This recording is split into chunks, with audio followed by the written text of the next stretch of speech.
e fia papali i. Le tampo ua ai le polango Samoa o atunu pele o titoe o folofa. Ma o fatalo fatu. Ia wafo i lau tapua i whafonfonga ma lau sila mai moa.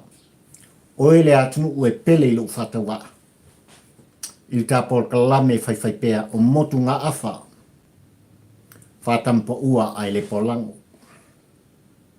Samoa e ioe le talitonunga ma le taofi. O le au auna ua mai o tātou whafo i whatasi. Le vi inga le whasangi le whapolo. Le whamanu ma le whaftai. Ia i le atua o Sapota. Pafua isa. A lele umawhai o na tātou e whiutanga i manui ama manu. Le nei te au lingolua Samoa i le tāpol kalame whai pea. Wa e ala whai mai fo i whanunga le lei o le aso ma le tai a fo. Ai apa pari i le tampo ua ai le polango. Le vi inga le nā o le atua. E ao o na tātou wha amnui nai. Le pa ia le mamalu o lana fio le nei te au lingolua Samoa i lau sila mai moa ma lau sila tāpua i le tāpol kalame. Ai a le aso. Wa foa i mai ma whau popo ina. I lo autou soi folau ma si uola whatawa a Samoa. Mele a Samoa le atunu pele. E o whalofa ma toi whatalo whatuai. Le tāpol kalame i lau sila mai moa ma lau sila tāpua. Malo le whalau manuia, malo le pale. Wha malo le tawata i se ua whaftai i lau tāpua i ngā whio maia. Eoi. A whio maia ma tala maia ao. Su mai le pa ia oe Samoa poto i le maota nei. Toso le tā whala i pe o na masani ai le tā whilo inga.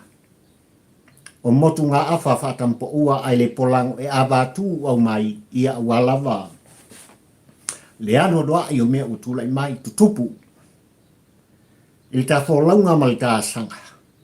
Se i o mai lava. I tā ulingonua le nei Samoa o atunu pele. Wai tanga iane i tūlanga i pe ona iai.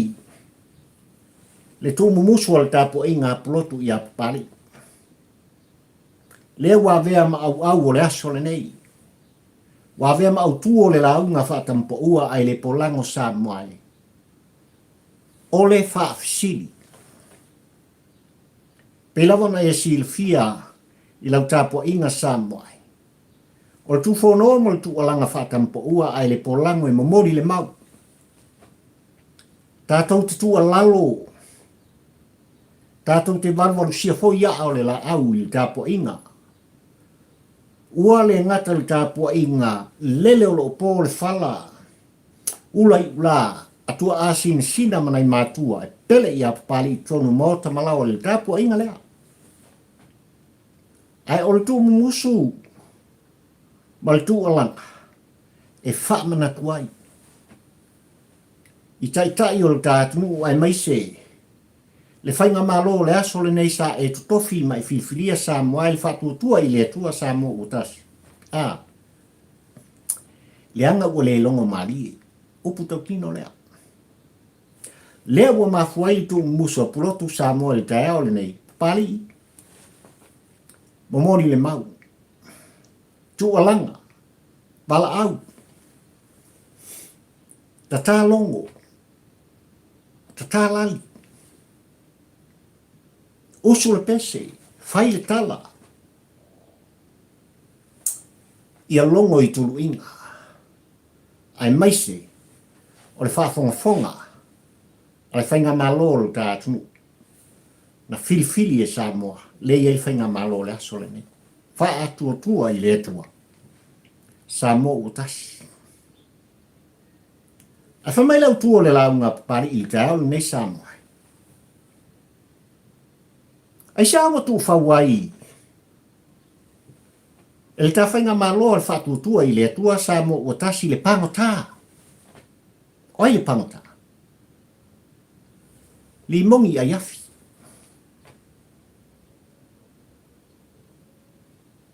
Aisea wa tuufau ai.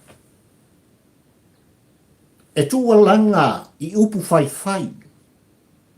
I lona whapea mai Samoa. Ua manino mata le vai. Ua manino le ami o tonu le tula fono. Ua manino foi te tonu le mota fono o Samoa i lana fionga le fongfetalai, ma le palemene mamalu o le tātunu o Samoa. So le palaai kanaka. E fefefe foi i lato. Ia te au, Limogi lea. Ai mai se, o le taitai o le hero pipi le sunga i atu i la epa sa i lele malilengo. Ai o le whafisiri le nao. Le tū mumusu lea Samoa a plotu i atu pali ua a veam au tū. O le launga whaatampo ua ai le polango li tāu ni ngolua lei se i tata longo ai maasifau.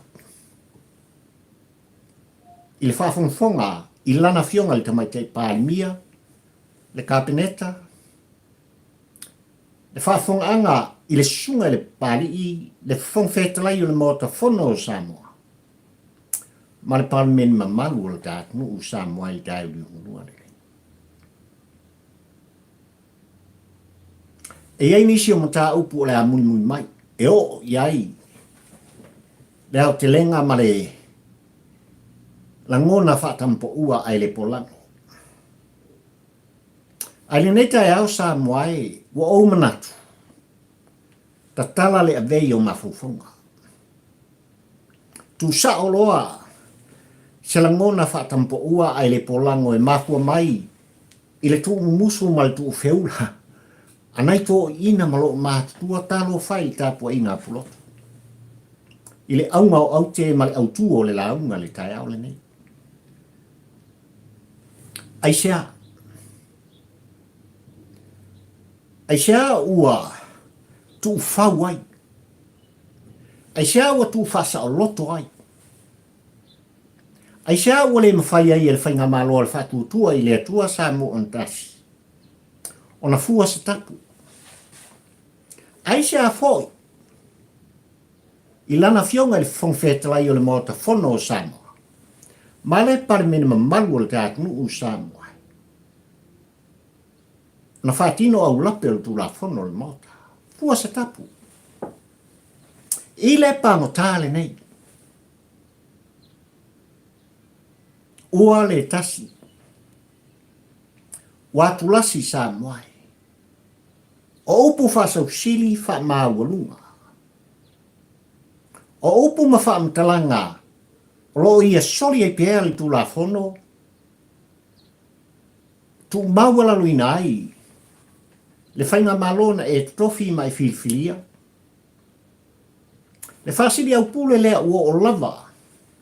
I le mamalu o le maota fono o Samoa. Le maota e lio iai.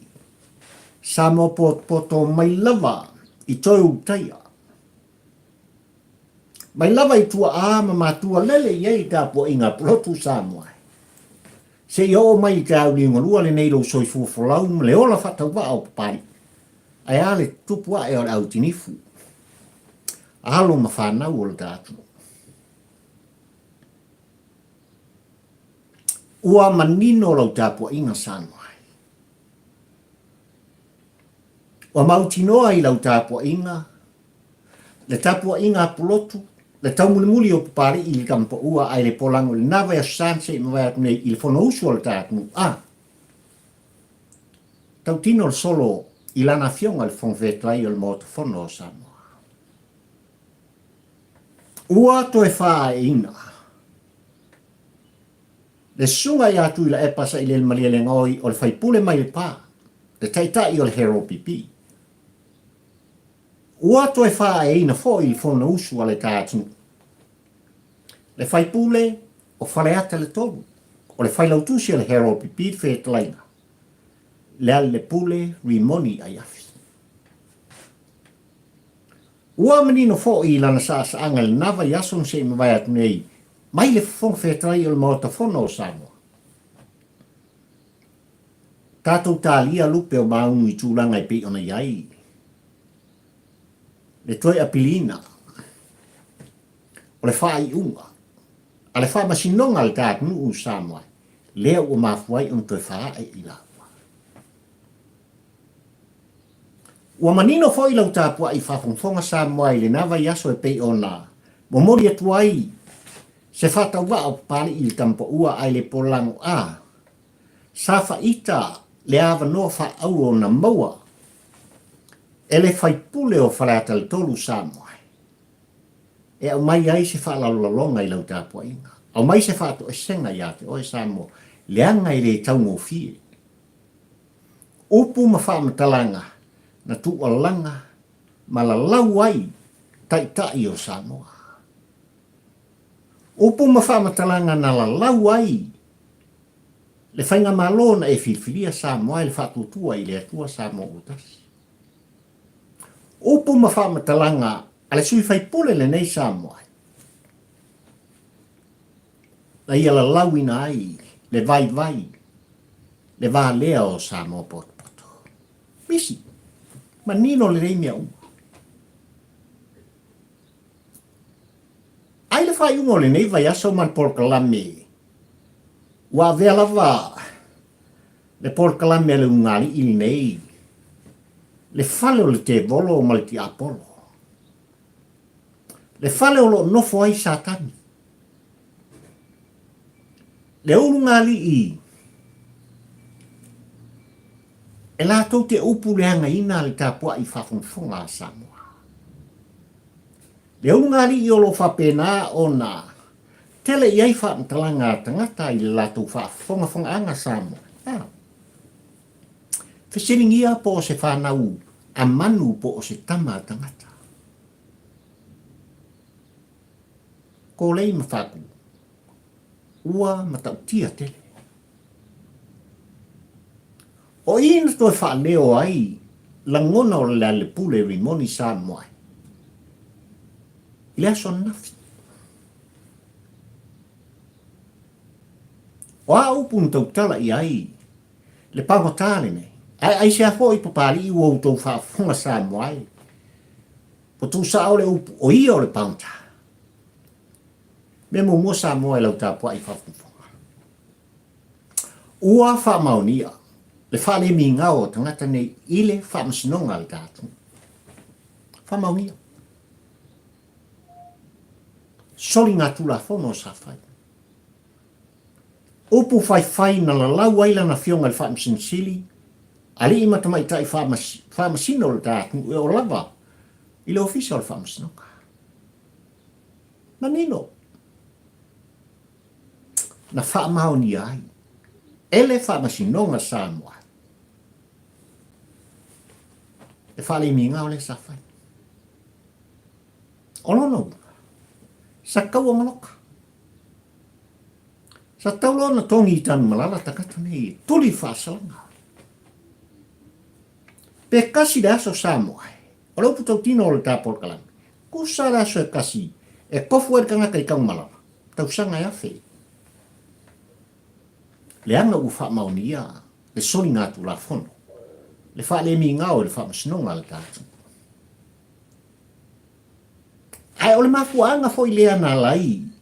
O na whaasalaina maturi e seina i laua. Mai Palemene mamadu le tātu nuu Samoa. Le whaale mi ngao lea. Le fiasili le whaasili au pule lea. Ma au lape o tula whono le mauta. Na tau tua mai i le whaasalanga Samoa. Wau lapi. Sale mahawawa tu rolo whaafonga Samoa. Sale toi tau tala i upu e awhiai le Palemene mamadu le atunu. Ma le whainga malo. Sana la lafo ni whaamtalanga mani upu e awhiai oe le Samoa. Ma pari i le tampa ua ai le polango. Sa. Sale lau ele, sale whanua, sale mauta. Au lape ia. O ai inga fo ia, o le whaasalanga Samoa. Ua no foilo i ai lau tāpua i whaafonga i tāpua kalami. Nāre mea ngupu. Na whao ngā, le tūla whono whaavae e tangata nei. laua ia te tau, ma laua ia te tau, ma lo laua ia te tau Samoa. E tuufau no mtu alanga i pia. Ai upu ni nei vai asu sa, man fai unga le vai asu au. I tūlanga i pi on talanoa ai. Le pangota le nei Samoa e. Limogi ai afi i le porkalame lungari ia. E le taunga malie i lau whaafonga anga ai maise o le whaalongolongo o papari i tampo ua ai le polango. E whaatata la fonga. Ai o le upu moni Samoa.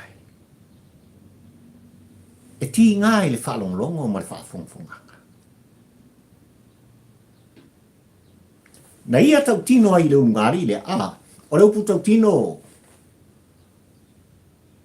whaku ma whaare whakaui. Ia ma oe kore. O le makua fefefe o ngakangi iaia. Ia ma ua mtu la epa. O le makua i para ai lava. O le whainga malo le nei ai maise le whongwhetalai ma le Palemene le. Ia le pule rimoni ai afi ma tuila epa sa i lele ma liele ngau. La mafuanga na no la tu tau whai ai. E tuli ese i maua. O le whapongai fo le nano la tu tau whai ai au wala. Ina ia tau mia i pea i maua i tua atu. O le Palemene. Ma tau fiofi ai maua.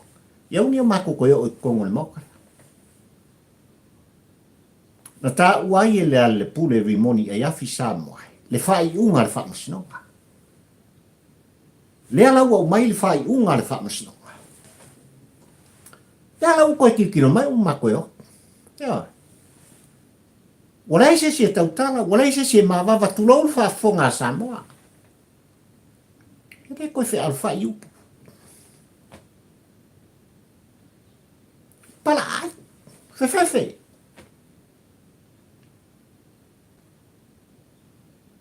Lau ngongou, o upu ia ia, e whaata se ngai le upu palaai. Le upu fefe. Ma le ana noa i Samoa. O le whatu ngana tātou ti wha upu inai, la ngona, o le tangata le nei, le pangota le nei.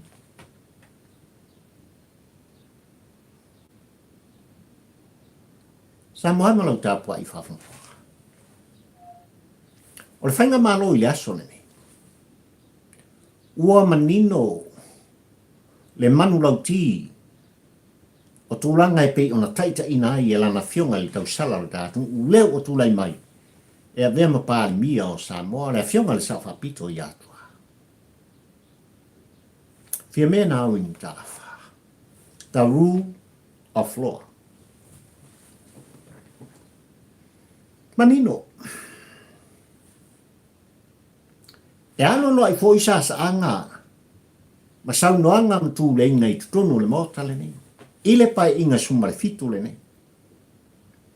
O lo teu malu ma teu wafifi o lo teu fatu. El porkalame papari il tampo ua ai le polango. Sa ala na fionga le tamaitei Palemene. Le fatu lea sa auto toi. E au ona sei malea. Le ale winga o na. E lei titi mea na whaia i tūla epa ma tangata nei. Se i de fatu, se i malea. Liai, kongi i sapi. Ai whalinga mai Samoa i kau liunga lua nei ka muli tūlanga i pei ona iai. Le awa tū ma le au mai ai o la ngona o tangata nei. O la lawa e kupur whakura. O la lawa e hola au le la au leanga se.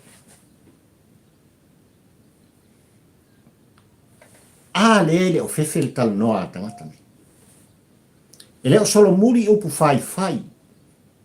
Upu wha mawalunga, upu wha sausili. O wha talanga. E le maua ai se nofo le lei. E wha siri au pule lea.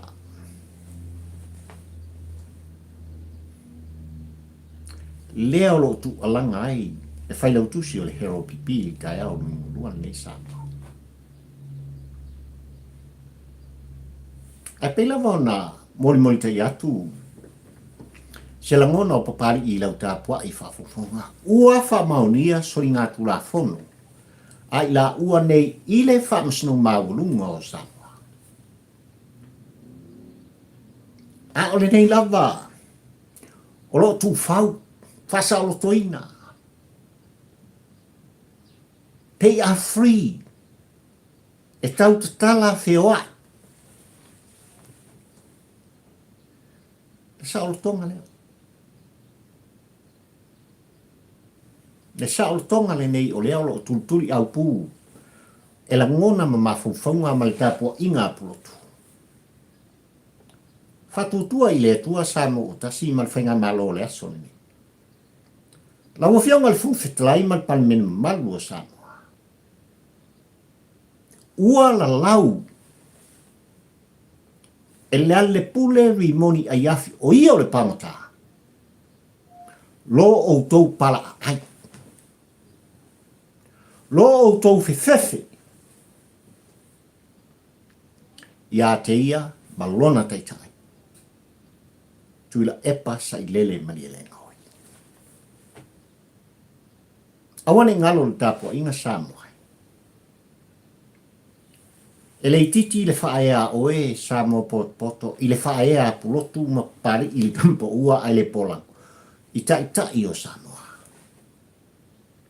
E tātou te li o tātou te pui pui. I so se mea.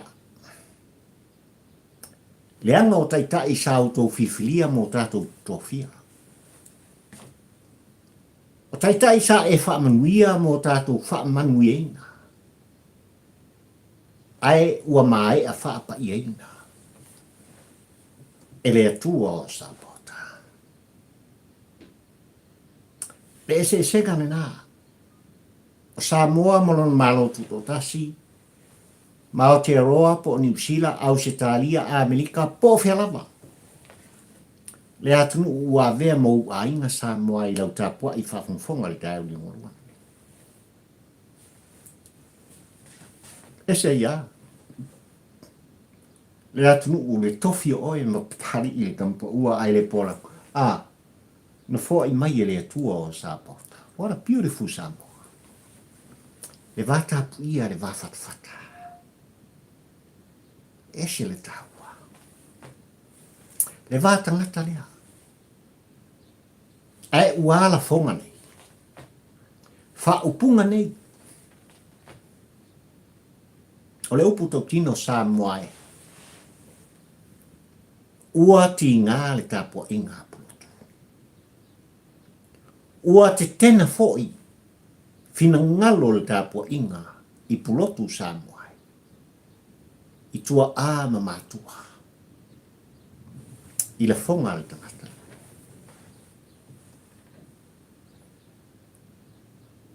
O le fisiki. Oi ele ngei mang. A oi foi le nei pāngo tātu lou le whaafonga Samoa.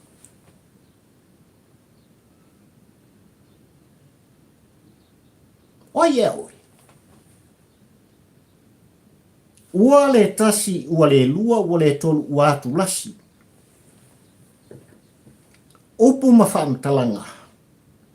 E le taunga malie. E whawhongwhonga Samoa poto ma le tapua inga.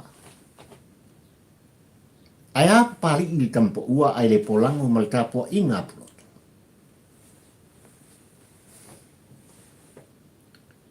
Tino lea. Ile tae udi ngorua nei Samoa. Ila fonga ma whaamatalanga ma upu. Ua au mai ile ngutu o le kangata nei tu lau whaafongfong anga Samoa. E wha maa walua. E fia sifi. E fia sili. E wha sausili. E whaasiri au pule.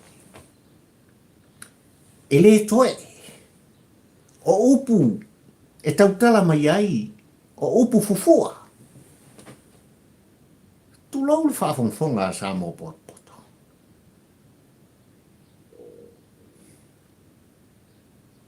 Ua, ma tau tia le ongonga. Aisea lava le tau li morua le nei sa moai. Le nei lava te sila atu ma mai mo atu sa moai. Sa sisfo sau te mamatu. Le lau ele le ea ma le sami feo ai sa oloto. Ai o pangota i lato. O le pangota tangata. A ua foi o lupu tau tino a e soli ma o soli. Le tulafono, in soli ngā tulafono sa moai pe titi ma mafa. Ma o a e peho ngonga fo. I tasi al tau nunga. Fale pui. Loka oe, loka pari il tampo ua ai le ponango. Leanga o soli i tulafono. E fōlinga mai tulafono le tātunu usāua. O solo le falute. Leanga le mai tau muli ma le tilo sa moa i tūlanga i pei ona iai. Tulafono lo whapena ona wha ngai o iai. Lo tātunu ui tau li morua le ne. So le, o le ua mangingo le makamaka. A whai a fia. Whai pule, tai. O sa oloko lea. A fia la sa moa le tau o loa sa moa e o lava. I le paia o lau whaingalong tutofi le atua. So le, e kasi ale me te whaafonga ma u whaalongo iai. Tasi foi le me sila fia e sa moa ma ui loa. Kang malala. Tuli il whaasalaka. Pe tasi, pe se lau tausanga. Pe afe foi i tausanga. Ke ngofo sala i tan malala. O upu foi e te la foa ma e fai ai i lo uso a tangata sa moa. E la i e sili atu le maai le matui. E sili atu foi i lona malosi nai i lo le pulfana. Le la au malosi sa moa. Ko puto tino le alta porta.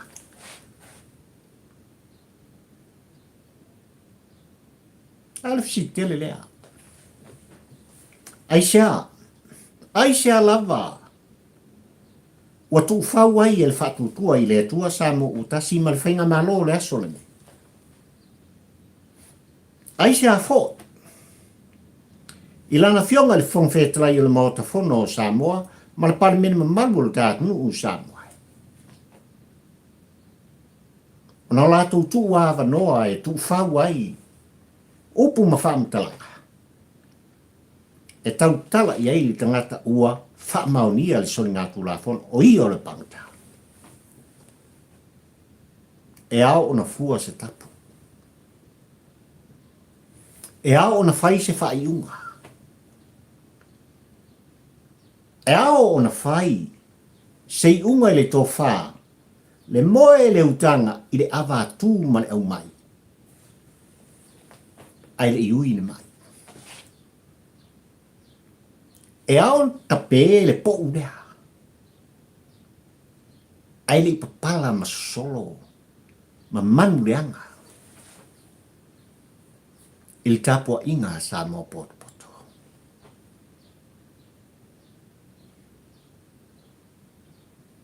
Ora o te renga lea.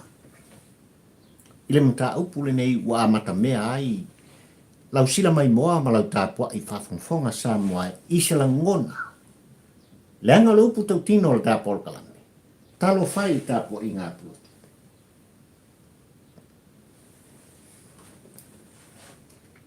Ua le manofo ua le mauta oto. Ua te tena o lātou finagalo. Ai ale tapua i whawhongwhonga.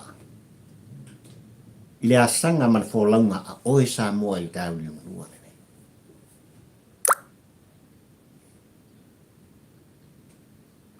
E i oe me whatau wa au papari.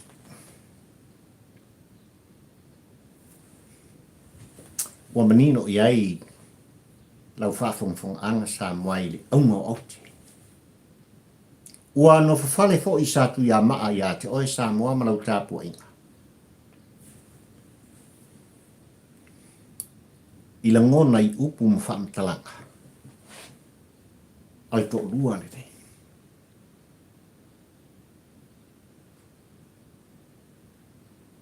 Whatutua i le tua sa mo o tasi.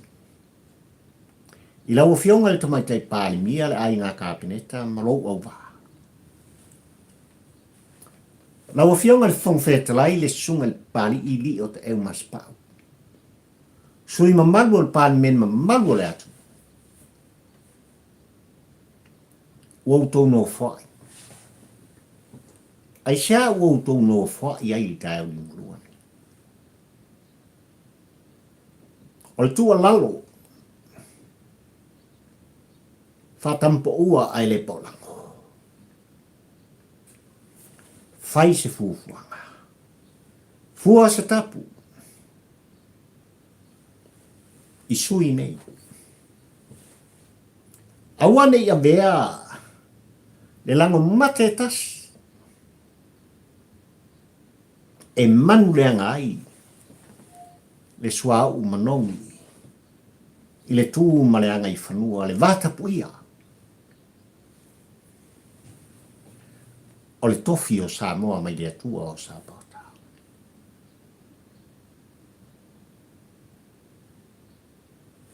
E le solomuli i tu walau mal tu fono. Ua manino lava Samoa i lau tāpua i whafonfonga la ngona.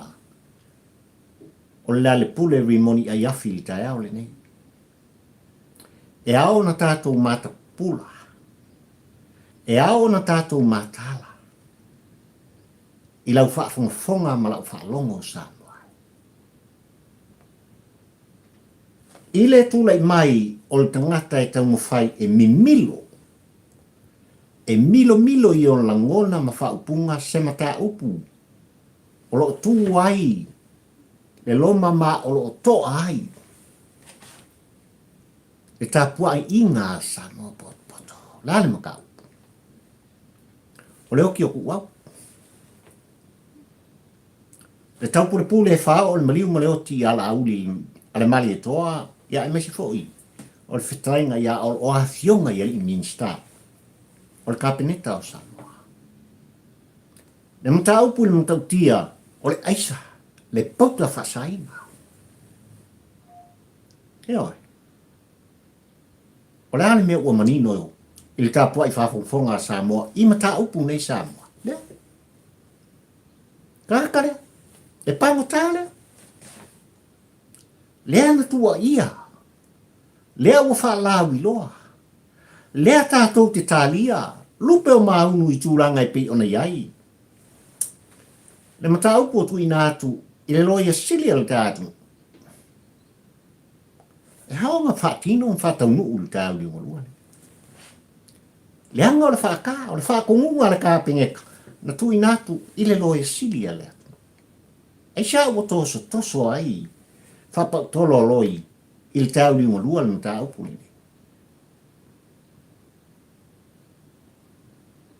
Uputau tino papari i le tampa ua e polango Samoa. Se ese o umata uma usta i tu umuso o polotu. Tāpua inga o Samoa. Tātou te le milia whau le avea i la ngona i upu ma whaamtalanga. Momori ei tātou mau. Le anga o Samoa. O le tofi o oe, ma papari i tampo ua ai le pura. E leo se atunu tariola. O le atunu tofi. E oe. Oe e pure ai. E pure ai fai pule al motu whanau. O le tātunu Samoa. E pule ele hero pipi, po le whatutua i le atua Samoa utasi, po le awhionga le whongwhetalai, sui mbaru al Palemene o Samoa. E ai. O le tofi o oe ma papari i le tampo ua ai le pola. Au mai ma whaamanuia i ai le atua o Samoa. Lala mori leo le mau. Tu alanga. Tu fono. Usitai. Le whaatonunga lea mal tu musu. I tāpua inga. A tō i ina malo mātutua. Ai wātai uriungurua nei Samoa.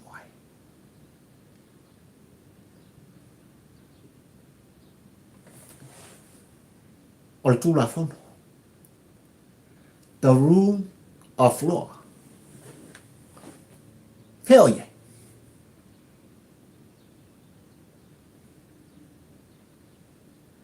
Aisea wale whaatino.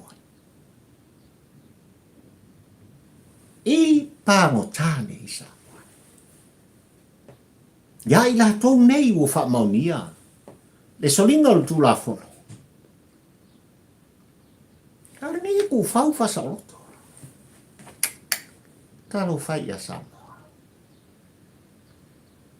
Wale o lea. Le wha moe moenga. Wale o lea fōi. Le ātoanga. O le tō whā le moe ma le wha utautanga. Lea. Atua āma matu. Nō lato wasa sai nai, le ngā suo le tai ao, la ina timu ia.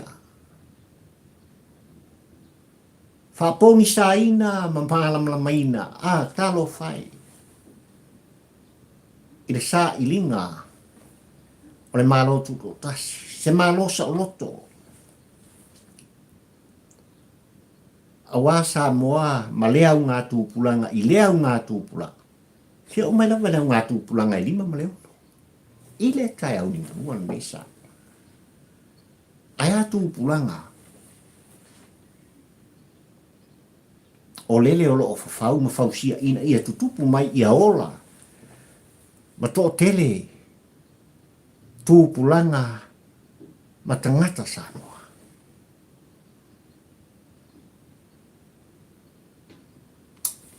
Le popolenga lea.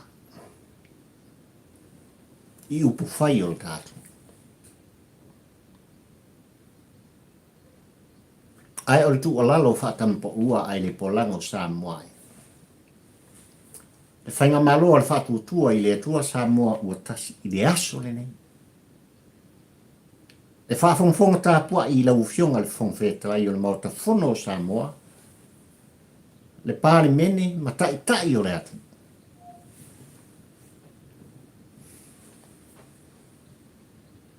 Alo whangia le tū mumusu ma le tū alanga. Fua se tapu ma ia whai se whai unga. Lau whionga le whamsinsili ali imata mai tai o le whamsinonga Samoa. Lo i outou ao le whai unga mi o tonu i le mata upu. Ia le pule rimoni ai afi. Le pangota. Le whai pule. O whaleata le tonu. Sai lele maliele ngoi. Le whai pule. O le tūmalo. O le pā.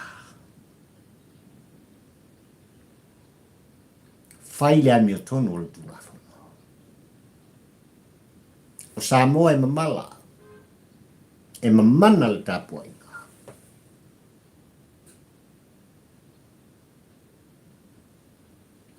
O lele o tāpua inga nofo. Ma sila atu. I au tō whai wālo whilima.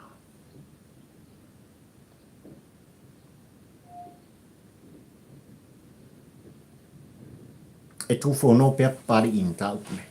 A whai Samoa. Tātou te le maua. Se tali manino. Inisi o tai au malama.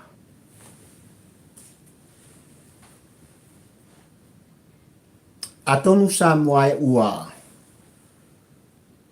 Mai ai lau tāpua inga tūlanga i pe ona iai, ia, le laka pia le lolangi ma le ipua le lolangi. Ua manino foi tūlanga i pe ona iai, ia, le sa ilinga o le siampini. Malolo si o mātou atunu o New Zealand, ia ma le mātou au le o peleki e whapena. Ona tau muni muri pe iai papari i tampo ua ai le polango ma le tāpua inga sa mo poto ai maise. O i lātou ua avea New Zealand ma inga. Le tāpua inga i tangata whenua.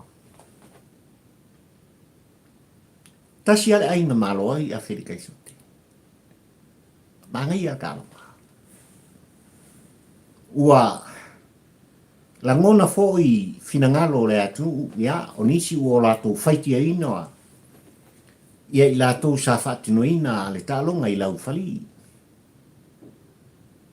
Ona o tūlanga i pei ona mori mawina le tāpua inga sa mo poto.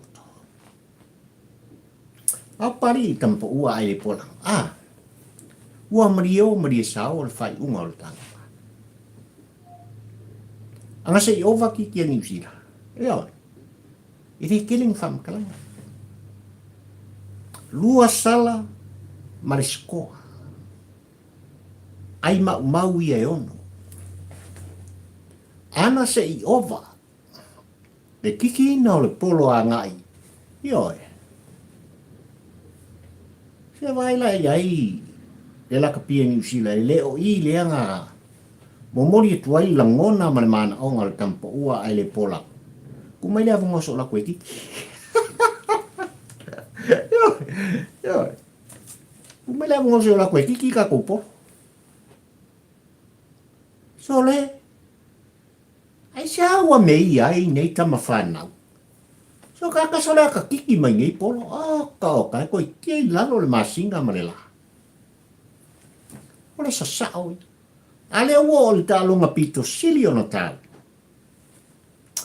Ia pū mai o le pō alo. Kifai reiku. Pau alea. O le pongai ma le wha pongai. Ua malolo ai le o le peki.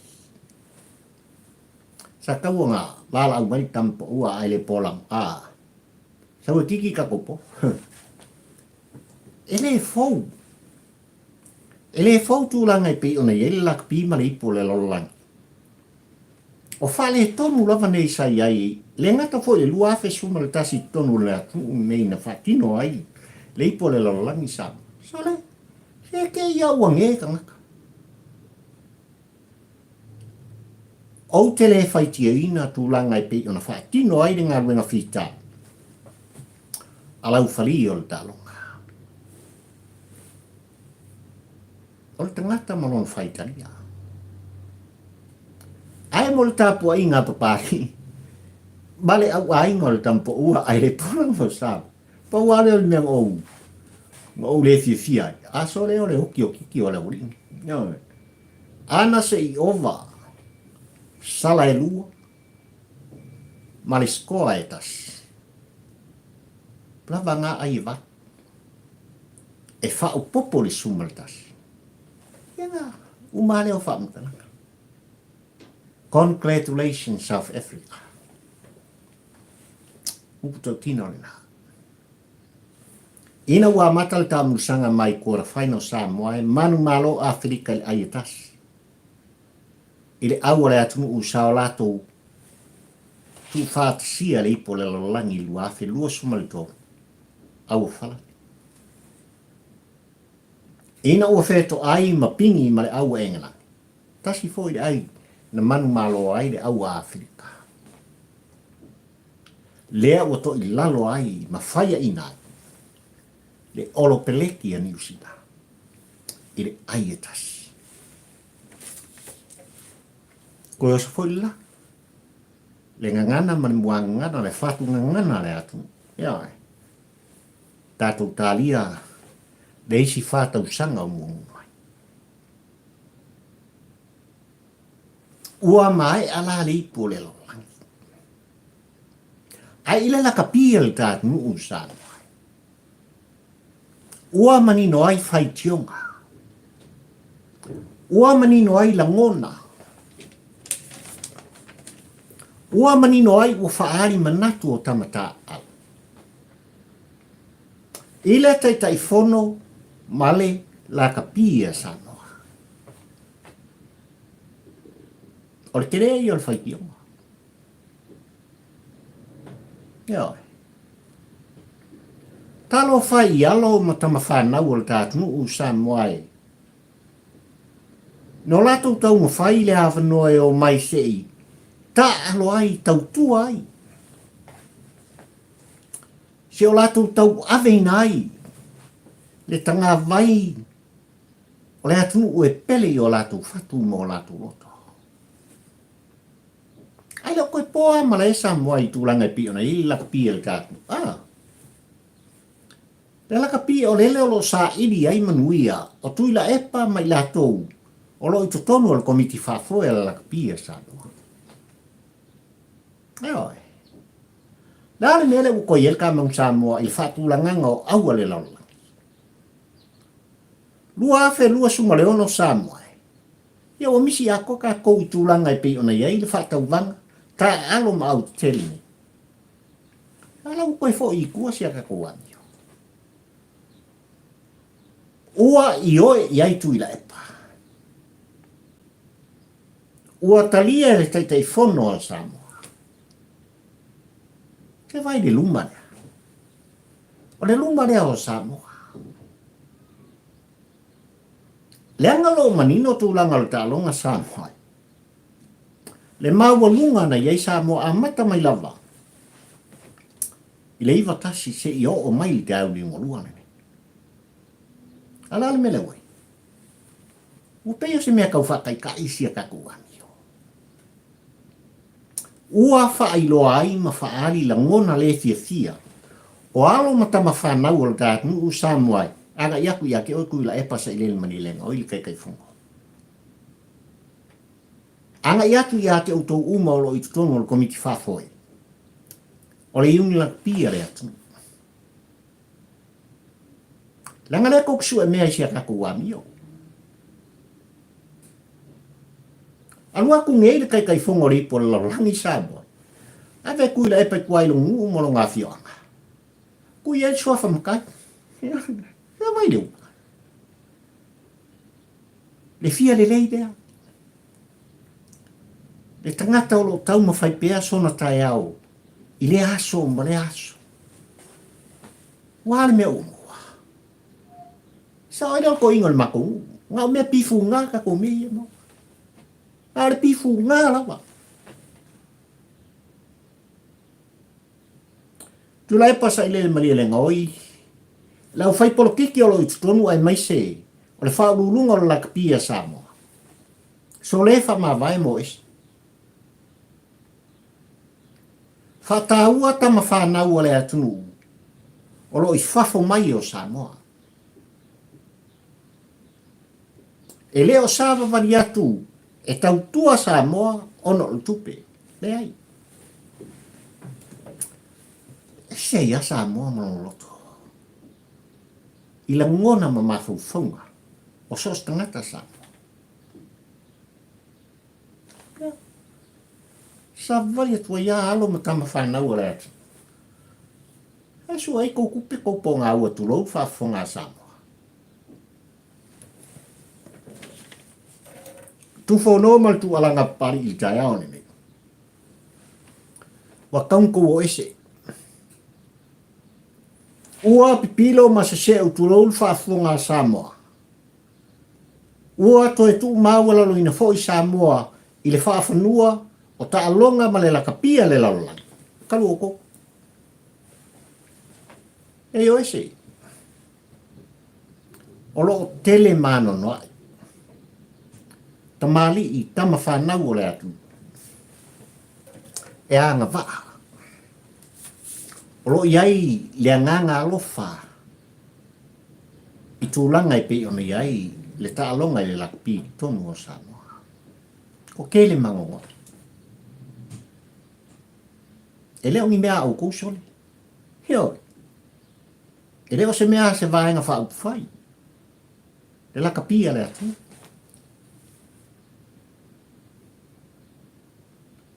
ole iuni la kapi ale atu.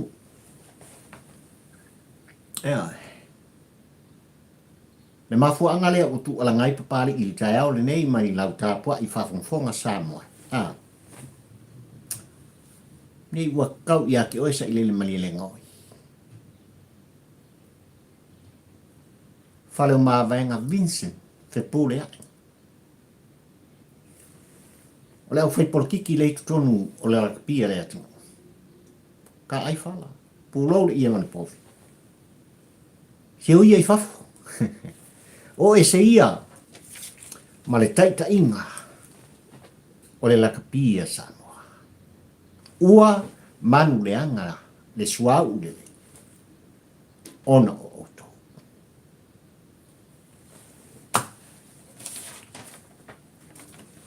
Samoa ma lau tāpua i whawhongwhonga.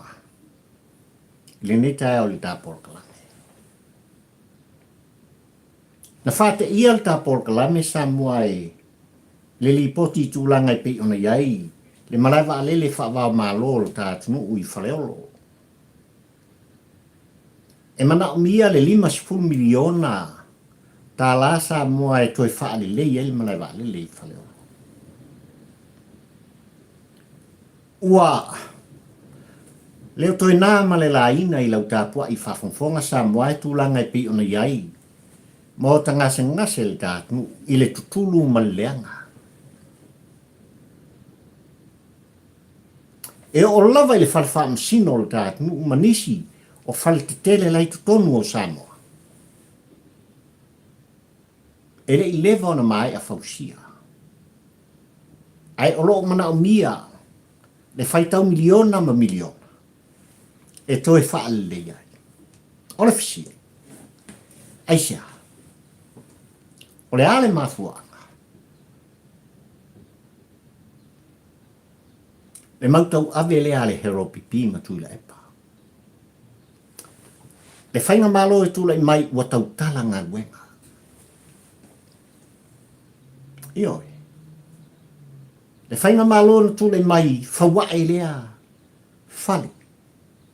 Whawa e lea whale. Ua tau tala ngā wenga. Wale tai au li morua le. Samoa. Na whai ele e sainga. Le kaku malai ba lele, le whare mai, le whare wha masino maisi ngā luenga te tele. Ale hero pipi. E le ngata o tupe sāno no mai i le atunu o saina na whaataunu ina ai ngā luenga nei ale hero pipi a walo tā atunu umale tā whainga malo. Aena toe au mai ma tangata saina. Kon karate saina. Lato te fausia ina. Ngā lunga te tele nei i lalo taita i ngā hero. Tautala ngā luenga. Nāre mele u kupur kai au inu. Ua tautala ngā luenga e le o le le i ona whaia. Ma whaatau muina. Ele lewa ngau makul kako whaleolo. A e malangatu mo malangatu Samoa kuma i malefu o seika. Ioi. 5 miliona i leus ka mai kupe. Le whale mai tele mo tō tua. Tutulu. Whale kongu rea malulu. Pungi kia. Ala vai ma ala paipa. Le soi fua o tā tangata.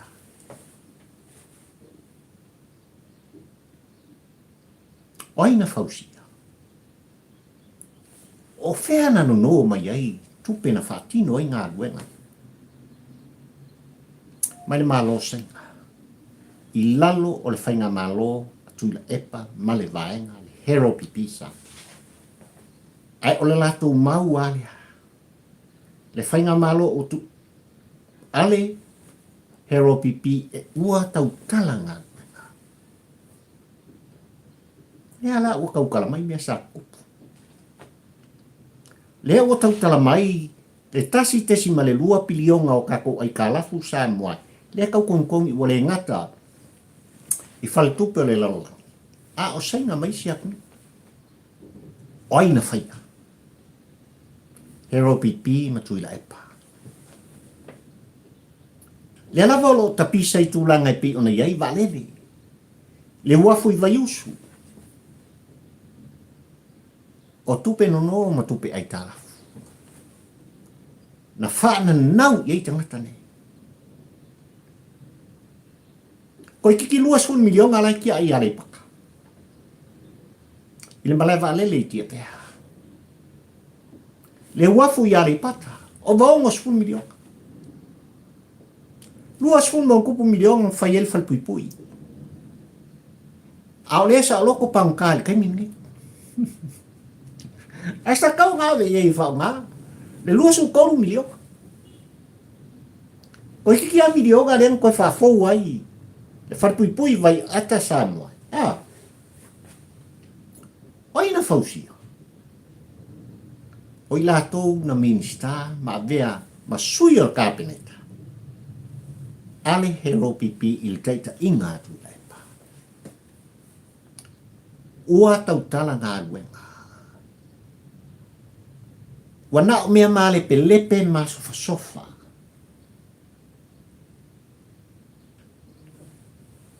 Wana o mea tutulu.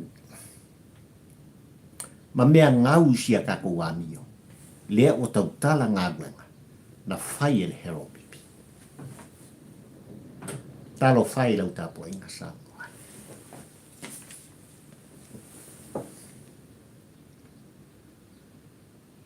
O lele kau kongi kako oi ka. Ele whainga malo i lea sone nei nai filifili. Ele whātua tua i lea tua Samoa utas.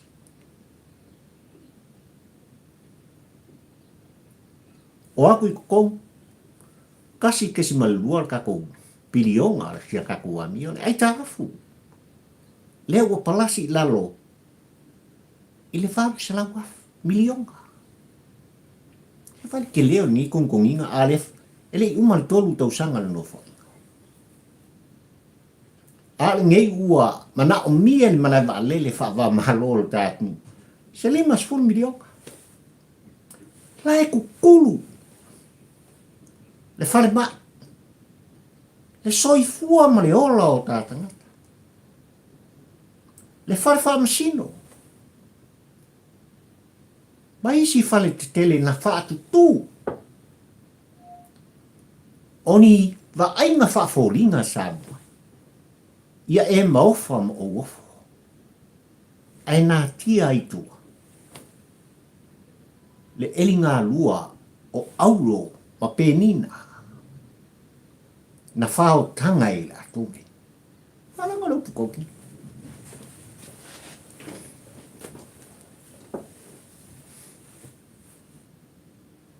E leo toi manongi.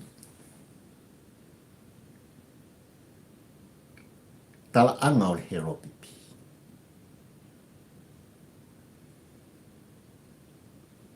Ile tae au liunga rua le me Samoa. O sa i linga ma susu enga le na. Tapo inga apulotu. E ese le tā ua le alofa o le atua i ate oi Samoa. Ana le se anoa le finangalo o le atua Samoa. Na musu inai. Fa loto tele inai. Fa totoa inai. Le sunga le lauli ale male toa le fetlenga ia olo. Le afionga le famuina wain so ia. Ai maise le tau sala o Samoa. Le ana tutumu savi ese ma fatu la i le vaenga fai. Le fatu tua i le atua Samoa utas. Se mangue o martemini. O lo tau waso pea i tātou. O lo tātou pongi sāpea. I le ano noai. O mea sa whaata fili sau noai. Le elinga auro. Ale mafia a Samoa. I le afu oe. Pari i tampo ua a ele polako. Le malosi oe. Ma pari i tampo ua a ele polako. Le la fonga oe. Ma le tupe pari i tampo ua a ele polako. Ole. Wal tai o dingo lua le. O la kausa i le la fionga i le o min skao ngaru ke le mani male vale lo dat nu usa moai fetalaina ia olo fiti vai. Se lima sfun milionga se koe kau wha kulanga le eisia ka kuwami. La e fo i e tau mwhai le a fionga i le minsta. O le soifua maloloina male matanga luenga i le tau dingo lua le. Se fesili i fafo. Po Aisea atunu e anga le lei malo fa. Se koe di pele le ka kufale mai mtoto. Tua sibi.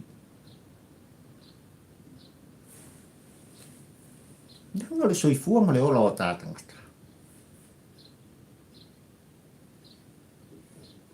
Na whaia wha temu temu. Na whaatino ina so o na whai. I tupeno no mai. E whai tau miliona, ma miliona Samoa. E le whai ngā maloa le hero pipi malo rātou te tai. Tuila epa, sai lele mari e le ngoi. Ai whai male au ngā au te male au tuo le launga pari i tai au nei o le asonga fua i lau tāpua i whafonga Samoa aso tolu se fulu nei o November. Aisea lava o tuufau ai. E le whainga malo i le aso le nei le whongwheatalai ma le mota whono o Samoa pāngo tā. E sono fe ei e la lau le palaai ma le fefefe ia i laua. Fua se tapu. Whai se whaai unga. Tala whea ngai. E launga tasia umai. Le Samoa toi uluteia.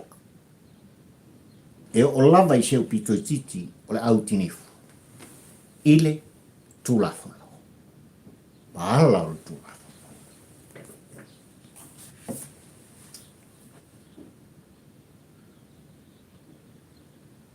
Ue whafonga Samoa i tā porklami nei te au.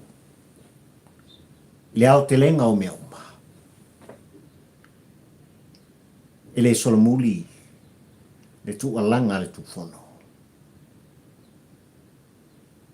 O lo tu le loma o lo tātia fo i ma o lo iai le toa i le tau dingo lua le nei. E tata alango ma fangu i pea papari i le kampo ua ai le polang. Le whainga malo le aso le nei. Ua whaitau masina ma masina. Le whakasa au tō saunia, masainia, e tu inatu. I le loia sili al dātu. I le mata upu. So am sola. Maliu fasi ai le atali i o Samoa. Ai manua e ai. Ma isi soni ngā tula whononga. Wa iei mali tau pule pulenga. E whao o le maliu, ma le oti. I means tā o le atu. Ua mapuna e ai fo i lunga i le mata upu le nei Samoa. So le aila o kai kai i o le mafia. Le aisa, le pauta whasaina. Ai mai se Samoa. Le kele o whanga wha, le tūla whanoina. Olo o whapena o nei whale mamoto o tangatane. Ua le aisi saonga le mo. O le tau muli le na. Ua le aisi file mu. O le mata le na. Ai ao le whainga malo le aso le nei whatutua i le atua Samo o tasi.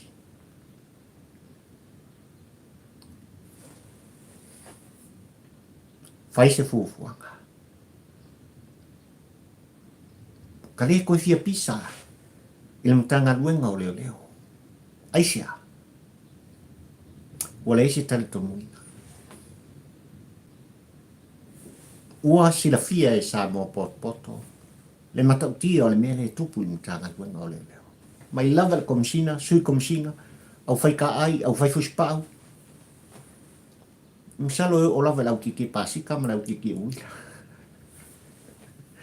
Le matau tia Samoa. O mea o lo whaatino ina ai ne ngā guenga leo leo tāo. Ai ao o ina whaatau nuina le whaamasinonga le nei. E pei ona mori mawina, i le mori mawola Samuel. Lea o tusi ai le lima, i le pangota le nei o lo sa o pea. Limogi ai afi. Ona maua leo le toa o mea uma. Ona maua fo i leo le tali o mea uma Samoa. I so se mea. Ele o mautonu ai. Lau tāpua inga. I maota malawa. E whai o le tāpua inga i whanua. Ai o so se no tā bao le kalope. O lo sa ili malom ai tau malele nopia i ai. Le pa ia o Samoa poto. O le tāpua kalame le ngā Samoa ai. Le nei te au liongolua ai maisi le amatanga le nei vai aso. Ia ua manatuai pari i toso le tāwhala. I le awatu ma le au mai. Whamanuia le atua o sāpota i dau tāpua i whawhongwhonga ma lau sila mai moa Samoa. Mai lava i nei o tua asinsina ma nei o mātua o lo lātou pō le whala ula li ulai tonu mota malawa ma le tāpua inga nonofu. O a lava whi au matiu te ngā nuenga. Lele o lo fita i tunga i ai. Le Samoa i le tau ni ngalua le nei. I le manuia fai pea o a inga ma le tausinga o whanau. Le taulanga mo le atua mo lon whinangapa. Ia iai le whamanuianga le atua. Whamanuia i taitai o le tātnu, taitai whale kālesia se ua whamalo whaafatai. Ma vai atu ia le asan te i mawai atu nei ananafi, tal tonu a Amerika mo na stete, mo na teritori uma i le aso le nei, o le aspa ia nei auko, ko kuri maka. Ea. Ua mai ala mātou whaalongolongo, le whaafofonga a Samoa i le nei tūlangi. E o lava i tāpua inga i whanua i le aso ananafi. Whina ngalopa ia o le atua na mana vaina, fofonga ina. Ele pa ia ele ainga salvi. Whaafitai le palaai au. Whaafitai le atua o sāpata, whaafitai le angang pa ia. Wa vea lava, le whina ngana manino o le tātou tamā o le langi, awala mai ana whiong pa ia Samoa, o se fatu le lei. Ua pa uifo ma ua tutoina, i au tau whina ngalo maloloto. Ia tupu maona. Le whina ngalo le nā. O le atua mo oe mao. Whamanuia i whanau a onga. Alo ma whanau o Samoa lo watari i so ua whine. Sa ili ngā manuia o le poto. Ai maise. O su enga whai o le nei tūsanga. O tau o lumana i manuia o ainga. No a fioanga i tu malo le malo male e kale sia pa ia le atua fa tamaina ma fa poto ina auto ona o sa ilinga ma suenga ia o ngai pe ona fianga ia elo o ai ngai fa tai o fa malo yo a tuai il tapor kalane. O i lātou fōi u whapena, o na ofo mai la lātou soani subscribe, papari i tampo ua ai le polango i lunga o le YouTube. O nisi fōi u avema members, o le ainga o papari. Whamanuia le tua o sāpata, ia te oto uma. O e olo fia ma tauni muri. Le tu alanga, ma motu ngā awha. Whatampo ua ai le polango. O e kika mai, o e te whiu e te ita mai i apari. E te talo whamanuia papari i whiu i wa a taula mo le lua. Ia te oe marau ai ngā. mana lau tāpua inga, mana lau whaafonga anga Samoa. A ka whiroa i siska o mumu mai. Mai te nei, soifua mai manuia o Samoa o la au na masani ni nei, o papali fio i waa ta au la mo le lua. Mar Paul Kalame fai pea, le tampo ua, ai le polako.